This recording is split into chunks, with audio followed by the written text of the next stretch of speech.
Bonjour à tous.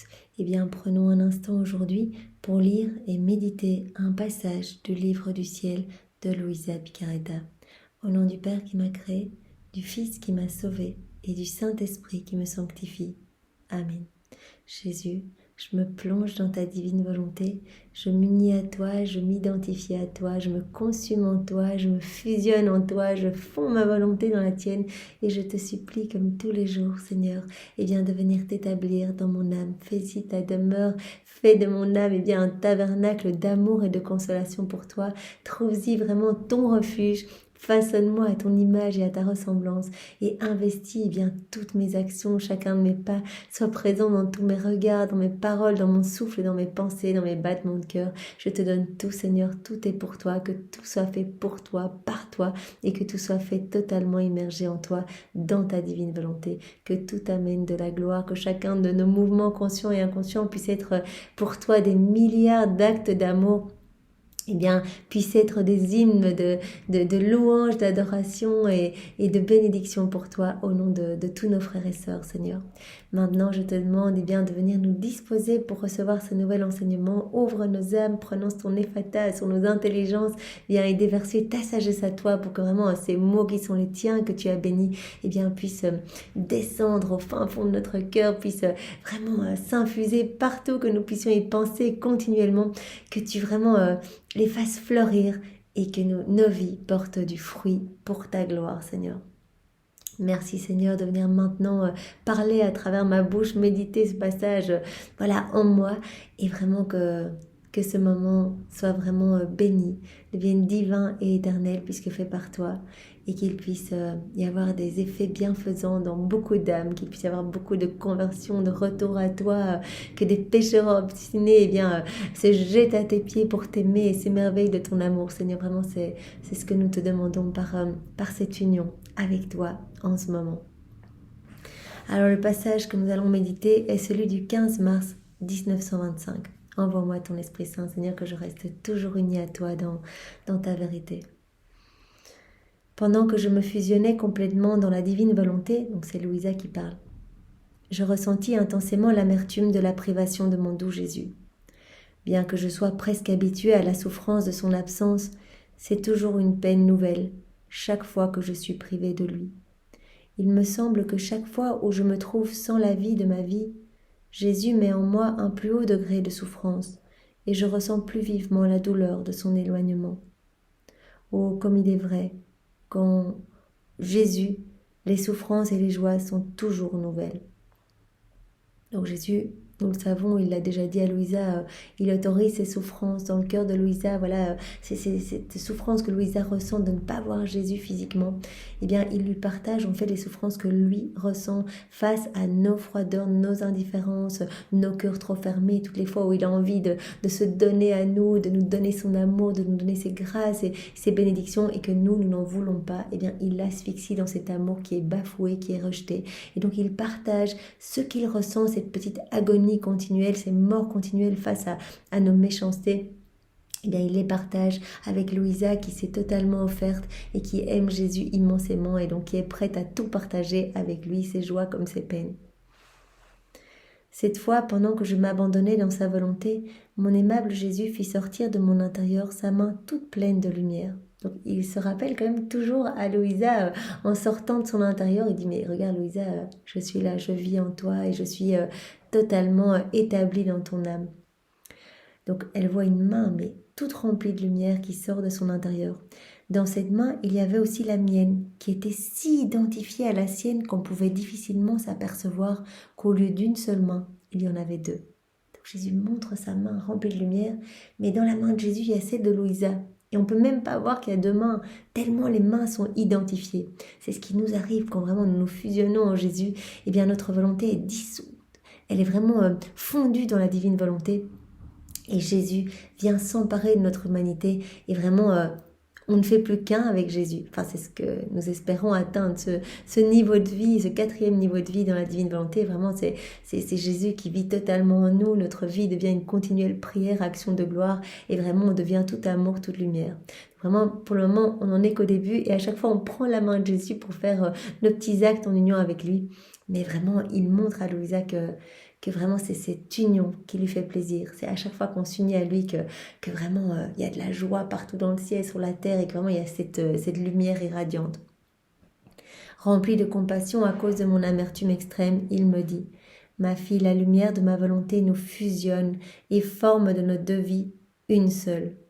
Cette lumière accomplit son travail en toi et sa chaleur vide et consume tout ce qui pourrait empêcher l'identification de ta vie avec la mienne. » C'est magnifique. Donc à chaque fois, au plus on fait des actes, au plus on se plonge dans les écrits du ciel, au plus on reçoit ces vérités divines en fait. Ce sont vraiment des vies divines qui grandissent en nous.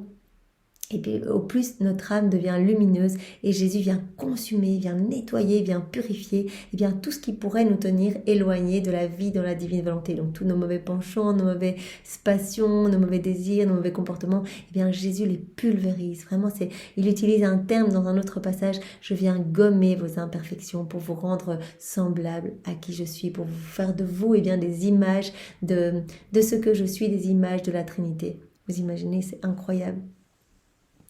Pourquoi t'affliges-tu à ce point? Ne ressens-tu pas ma vie en toi? Cela n'est pas une abstraction, mais c'est une réalité. Donc Jésus dit, je suis vraiment là. C'est pas comme il l'avait dit dans un autre passage, c'est pas une présence mystique. Je suis là, je suis établi, je suis là avec mon trône, mon royaume, je suis là avec mon Père, avec l'Esprit Saint. La Trinité est en toi. Elle prend des décisions en toi, comme si elle prenait des décisions à partir du ciel. C'est la même chose. Donc, vraiment, c'est incroyable. Donc Jésus nous offre ce cadeau de venir s'installer en nous et d'utiliser notre corps pour poursuivre ce qu'il faisait sur la terre. Donc vraiment, il demande que nous devenions pour lui des extensions de son humanité. C'est magnifique. Que de fois ne sens-tu pas ma vie opérer en toi? Louisa, mais tu te rends bien compte, tu sens quand même que je suis en toi, tu sens que je suis en train d'opérer et d'agir en toi, tu le sens. Cela se passe parfois dans la souffrance et parfois je te remplis tellement de moi que tu en perds ton mouvement, ta respiration, tes facultés mentales. Même ta nature perd sa vie pour faire place à la mienne. Et pour que tu puisses retrouver ta vie, je suis forcée de me faire petit en toi, afin que tu retrouves l'usage de tes mouvements et de tes sens. Mais je reste toujours là. C'est tellement fort, je prends tellement de place dans ton cœur que parfois, quand j'opère, quand j'agis, toi, ta nature humaine, elle devient comme paralysée. Tu perds même l'usage de tes mouvements, de ta parole, etc. Et donc parfois, je suis obligée de me faire un peu plus petit pour que tu puisses retrouver l'usage de tes mouvements et de tes sens.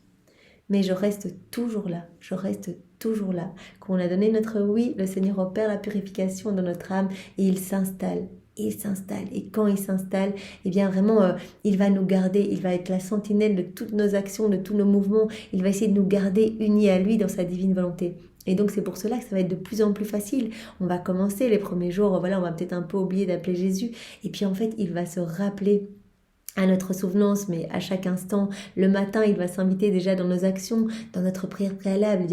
Il va glisser ces mots dans nos prières pour vraiment que notre vie puisse se transformer, qu'on puisse donner notre autorisation à chaque instant et qu'il puisse prendre toute la place en nous. Je reste toujours là. N'as-tu pas remarqué que chaque fois que tu me vois, c'est de ton intérieur que je viens? Pourquoi donc crains-tu que je te quitte, puisque tu sens ma vie en toi? Je repris. Ah mon Jésus, il est vrai que je sens en moi une autre vie qui opère, souffre, se meurt, respire, et s'étend à tel point que je ne sais comment expliquer ce qui m'arrive. Louisa, elle sent très fort cette présence de Jésus en elle. C'est incroyable, elle doit sentir que c'est pas elle qui fait le mouvement, que c'est pas elle qui cligne des yeux, etc. Non, elle sent cela. Elle n'arrive même pas à expliquer ce qui lui arrive. Souvent, je crois être sur le point de mourir, mais quand cette vie se fait plus petite, retraitant de mes bras et de ma tête, je recommence à vivre. Et voilà, comme Jésus explique, parfois je me fais plus petit en toi pour que tu puisses retrouver l'usage de tes sens. Sinon, vraiment, ma présence pourrait vraiment t'annihiler au point que tu te sens complètement mourir, que tu es paralysé, etc. Souvent, je ne te vois pas. Ça, c'est Louisa qui continue. Je te sens, mais je ne vois pas ton aimable personne. Alors j'ai peur. Je suis presque terrifiée parce que cette vie que je sens en moi en pensant « Qui peut être celui qui a une telle domination en moi, au point que je me sens comme un chiffon sous son pouvoir ?» Louisa, elle sent tellement cette force divine en elle que parfois, si elle ne voit pas Jésus en face d'elle, elle a peur elle se dit, mais qui a cette puissance, cette domination en moi, au point que j'ai l'impression d'être un vieux chiffon entre ses mains, sous son pouvoir. Ne serait-il pas un ennemi? Donc elle a toujours peur que ce soit quelqu'un d'autre que Jésus qui ait cette force en elle, que ce soit plutôt la force de l'ennemi. Si je veux m'opposer à ce qu'il veut opérer en moi, il se montre si fort et imposant que je ne peux exercer aucun acte de ma volonté. Et je lui concède immédiatement la victoire. Donc elle dit, mais c'est tellement puissant que même si je voulais faire un acte de ma volonté propre, voilà, ça se fait tellement imposant que je ne peux rien faire d'autre que me soumettre, que concéder immédiatement, me soumettre et lui concéder la victoire. Jésus reprit, ma fille, seule ma volonté détient ce pouvoir de former sa vie dans la créature. Mais ne t'inquiète pas, ça ne peut pas être les forces obscures, il n'y a que ma volonté qui peut former sa vie divine dans une créature.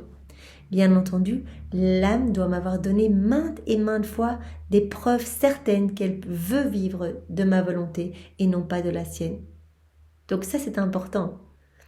Avant vraiment que Jésus s'installe complètement et définitivement en nous, il veut ces preuves. Donc il va d'abord nous prêter sa divine volonté pour être sûr qu'on va en faire bon usage. Mais il veut vraiment des preuves certaines que nous voulons vivre dans la divine volonté. Donc voilà, tout ce que nous faisons maintenant, on dit mais c'est peut-être un peu répétitif, on a compris l'idée, etc. Eh bien c'est une nouvelle preuve d'amour. C'est un nouveau oui que nous donnons à chaque fois on fait la petite prière préalable. C'est un nouveau oui. Jésus, oui, nous te demandons ta divine volonté, nous voulons vivre dans ta divine volonté, nous voulons que tu vives en nous, nous voulons tout te donner, nous voulons que vraiment tu opères en nous et que vraiment ta divine volonté soit agissante en nous. Donc à chaque fois c'est autant d'actes vraiment de gage de notre volonté de vivre en union avec Jésus. Voilà, donc l'âme doit m'avoir donné maintes et maintes fois des preuves certaines qu'elle veut vivre de ma volonté et non pas de la sienne. Car tout acte de la volonté humaine empêche la formation de ma vie. Il faut savoir, voilà, à chaque fois qu'on retombe dans nos volontés propres, on empêche la vie divine de grandir en nous. On l'étouffe un petit peu, on détricote le beau travail de lumière que Jésus installe dans notre âme. Il est en train de nous purifier, il est en train de remplir notre âme de lumière, et à chaque fois on ramène un petit peu de ténèbres. Et si on le fait beaucoup, si on est à fond dans nos volontés humaines, eh bien alors là on étouffe, on asphyxie la divine volonté. Cela est le plus grand prodige, de vivre dans la divine volonté, de donner notre oui, de laisser Jésus prendre toute la place dans notre cœur. C'est le plus grand prodige que ma volonté peut réaliser. Ma vie dans la créature. La vie de Jésus réelle dans notre cœur, c'est le plus grand miracle que Jésus peut réaliser. C'est le prodige des prodiges. La lumière de ma volonté me prépare la place. Sa chaleur purifie et consume tout ce qui ne convient pas à ma vie. Jésus, il a horreur du péché. Donc, vous imaginez que si on demande tous les jours la vie dans la divine volonté, on va être purifié. On n'aura plus toutes ces noirceurs, toutes ces choses qu'on avait l'habitude de faire, ces attachements aux petites choses matérielles, ces attachements à certaines relations, etc. Il va nous dépouiller de tout pour prendre toute la place dans notre cœur. Voilà. Donc, ma chaleur va purifier l'âme et va consumer tout ce qui ne convient pas à la formation de ma vie divine. Et me fournit les éléments nécessaires pour la développer. Donc, la chaleur de Jésus va purifier et consumer tout dans notre cœur, va le nettoyer et fournir les éléments nécessaires pour développer la vie divine. Par conséquent, laisse-moi travailler pour que je puisse accomplir tout ce que ma volonté a décrété pour toi.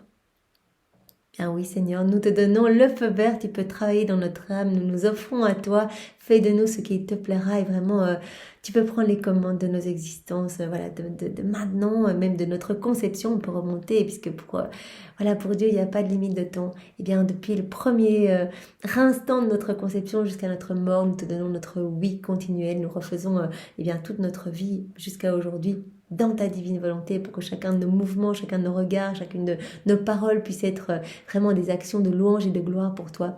Et maintenant, jusqu'à notre mort, nous voulons que ce soit toi qui fasses tout et que tout puisse t'amener de la réjouissance et de la joie, Seigneur. Merci, Seigneur, pour cet enseignement. Sois loué, béni et glorifié dans ta divine volonté. Au nom du Père et du Fils et du Saint-Esprit. Amen. Soyez tous bénis. Passez une belle journée. Au revoir.